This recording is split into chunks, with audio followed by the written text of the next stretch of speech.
So guys, yesterday we had the major leak talking about the SU-34, the F-15E, the F-117 and some other aircraft and tanks and ships that might actually come. And with the continuous confirmation of some of these vehicles because they are getting showed in dev blogs and stuff, and with the teaser coming up, I would say fairly soon, maybe next week, we can try to guess the three major aircraft, how they will be like, right? So I'm gonna do 3 videos talking about each of these 3 probably, starting with the SU-34. Basically a video of a diving down video if you are, a node like watcher of the channel, but also kind of like an idea of what you should expect from this aircraft, right? It's difficult to know exactly because Gaijin needs to model the fly model and everything, but what is the general idea of what we can expect from this aircraft, okay? So again, let's start with the SU-34, an aircraft that is, we're gonna talk about a little bit of, not the history itself, but the objective of what this aircraft was when it started to be developed, the performance, the sensors in avionics, the weapons, etc. Right? So let's get going. So what is the SU-34? The SU-34, guys, is basically a ground attacker from the SU-27. The idea was to make an aircraft that was, of course, multi-role, but the objective was to be a little bit more leaned towards the ground attack stuff. Okay, so pretty much have a substitute to something like the SU-24, as well as being able to protect itself in a better manner than an SU-24, right? So it's the modern day interdictor strike fighter, basically. Okay, so the production itself started in the 2000s, but it's more due to the Soviet Union collapse and stuff, because the project itself started in the Soviet Union. Okay, so it's a very old project that it took a little bit of time to get solved and produced, but today we see a lot of numbers of these aircraft flying around and real-life combat with these things in Syria, in Ukraine, and some other places. So it's a very, very well-known aircraft. A lot of people love this thing, and it's even in a kind manner called the duck because of the way that the cockpit is and the canopy and everything. It looks like the head of a duck, right? So with the beak and stuff. So yeah, very cool aircraft. But what about the performance of it? Well, guys, the thing is, it is based on the SU-27, okay? But it is heavier, a lot heavier. It has 22 tons of empty weight, more or less, compared to the 16 of the SU-27. So it has an enormous amount of weight just empty. And if you take payloads and stuff and fuel and everything, it's gonna be even heavier. Like, it's a heavy aircraft, guys. It can well go past 30 tons when it's, loaded. So don't expect this thing to be an easy aircraft to fly sometimes because it is so heavy. Okay, it has the canards to help it out turn better, but I don't think it's gonna solve all of its problems with the weight. Also, because of the weight, it has more power as well, using a new version of the AL-31 engine, right? It has the FM1 version instead of the F. It has around 10 kilonewtons each engine more than the SU-27's one. So it has more power, it has the canards, but to be able basically to counter the way heavier aircraft that you are trying to fly. The thrust to weight, they say it's around 0.7. That would be around Mirage 2000 level, but it's problematic because it depends on what you are taking. It depends on many things, depends on a lot of problems and, fuel consumption and many things. So I'm not gonna get too much into the thrust to weight. But it feels like it's gonna be an SU-27 that, although it has the canards and the engines to help a little bit to counter the weight, it will still be a sluggish aircraft, a lot more sluggish than the SU-27SM, okay? Then we go for where it actually shines, the sensors and avionics and weapons. The thing is, this thing has a B004 radar, sometimes called the V004 as well. I think it's a different version maybe or something. It's difficult to find information about this, but some sources claim it's the B004, some the V004, but I think it's almost the same radar. The thing about this radar, it is a PESA radar, a passive electronically scanned array radar. I did some videos talking about how they work, what they are and stuff that I will try to remember to put the link on, but if I can't, just you can go to the channel and like just add PESA and it will probably appear. With around 100 kilometers of range of a fighter-sized target, 3 to 5 meter squared RCS target, okay?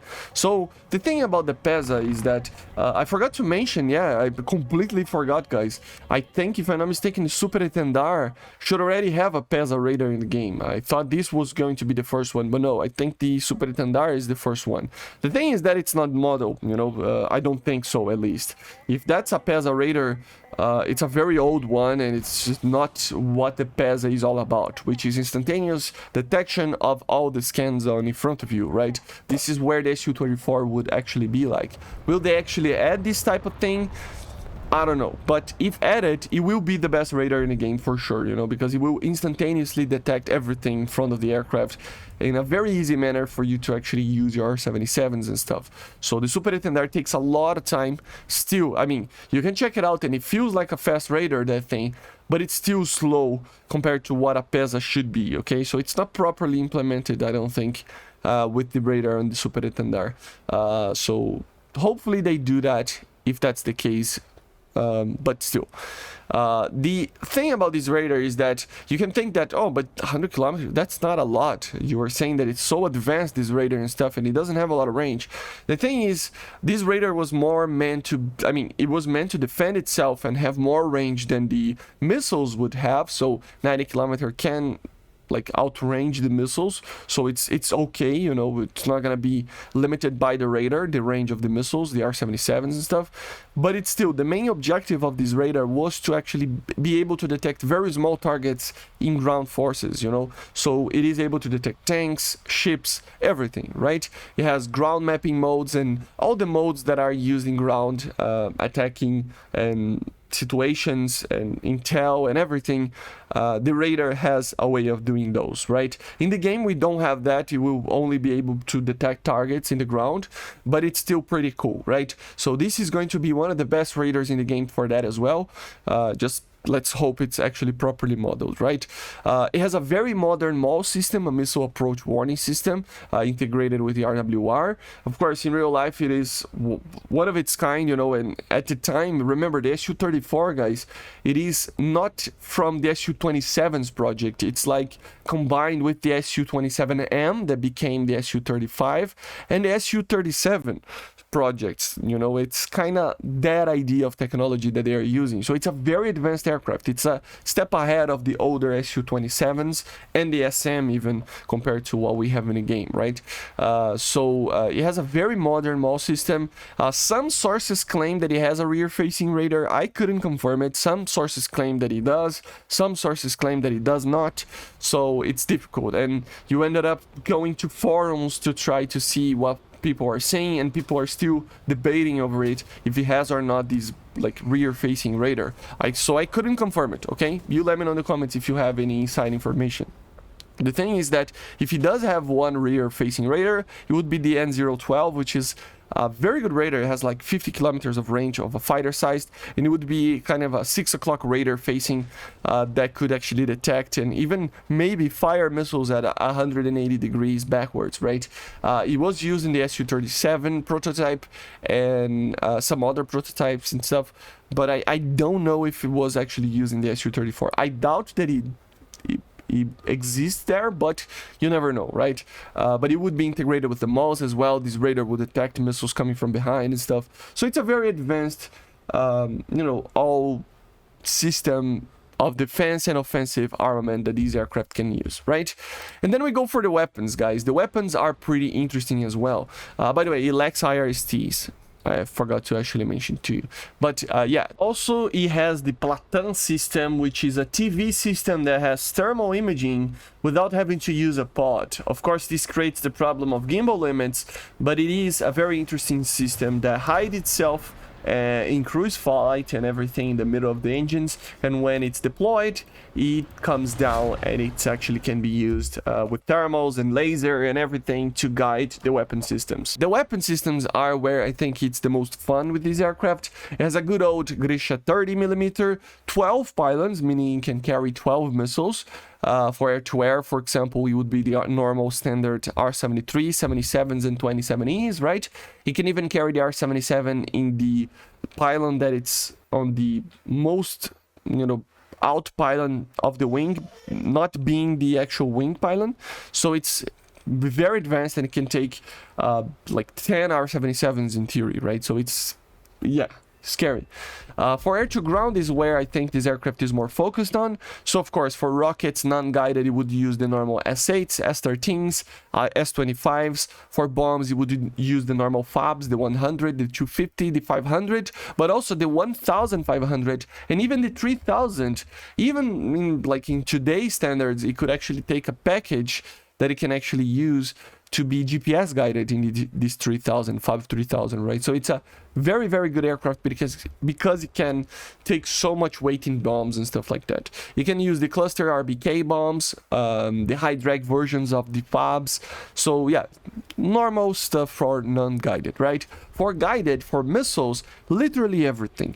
The KHs, right? The KHs, right? The 25 MLs, laser guided, 29 like laser guided, TV guided, 31s with the anti-ship versions, anti-radiation versions, the 35s, the 38s, the 58s, the 59s. So anti-everything, right?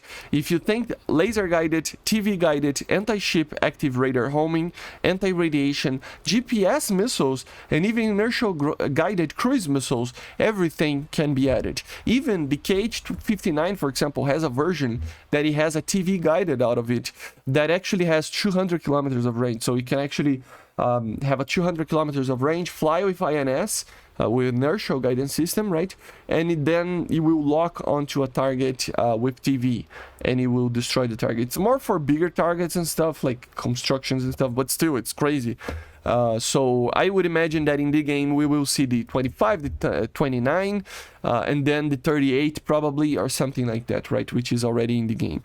Maybe if we are lucky, the 31, which would be a seed weapon or anti-ship maybe, but I doubt that we will see these. And for bombs, guided bombs, everything too, all the CAB 500s and 1500s with TV, laser and GPS guided systems. Okay guys, and basically this is it. An SU-34 will be, think about the SU-27 with a little bit more power, the canards to be able to turn better, but the counter of being way heavier, 8 tons more at least, depending on the ground pylons and stuff. I mean, it can be even more, but amazing radar, one of the most modern radars we can see in the game. Amazing air-to-air capability, amazing air-to-ground capability. So the thing about this aircraft, how it will feel like, it's probably like something like it can do everything but dogfighting. You know, if you get into a dogfight, you'll probably lose for most fighters in top tier, but everything else, BVR, air-to-ground, everything else, you can do it. It's just that the dogfight probably will lack a little bit. And it's not like it's going to be an SU-24, F-104, right? It's still going to be turning very well compared to some of these aircraft, but it will probably lose against F-16, F-15s, SU-27s, MiG-29s, right? That's my idea behind it. But yeah, guys, basically this is it for the SU-34, an amazing aircraft that I cannot wait to fly it. Keep an eye out that I will be doing a video on the very least on the F-15E today. And yeah, guys, I see you guys on the next one. Make sure to subscribe, and bye, guys. See ya.